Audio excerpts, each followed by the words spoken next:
Hello everyone, welcome to this video. In this video I'm going to show you how you can apply vintage filters over in the VSCO app. So in order to apply vintage filters to your photos in the VSCO app, what you need to do is open the app like this. Basically, once you've done that, start going into your photo you want to start editing by clicking on edit image. Once you're right here, the first thing we are going to do is of course apply a filter. So in order to do this, just hit all presets and we're going to find the most famous basically vintage filter, and that's the filter called P6. So just make sure to find it, it should be somewhere right here.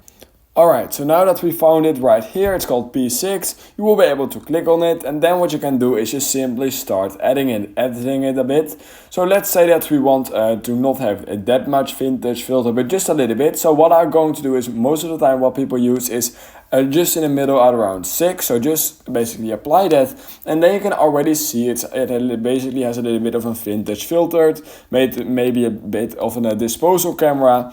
And yeah, once you've done that, you can actually head over into the settings just next to filters, and then you will be able to adjust a lot more changes, such as the exposure, which I would recommend putting down just a bit, and the contrast. And basically, if you just use a photo of a person, then it will automatically start looking a lot more vintage. So yeah, that's basically what you need to do. Just select P6 and start changing it around a bit. But yeah, P6 is the most used vintage filter over on the VSCO app. And yeah, that's basically all you need to do. So yeah, if you learned something from this video, then please consider liking this video and subscribing to my channel. And I hope I will see you in my next YouTube tutorial video.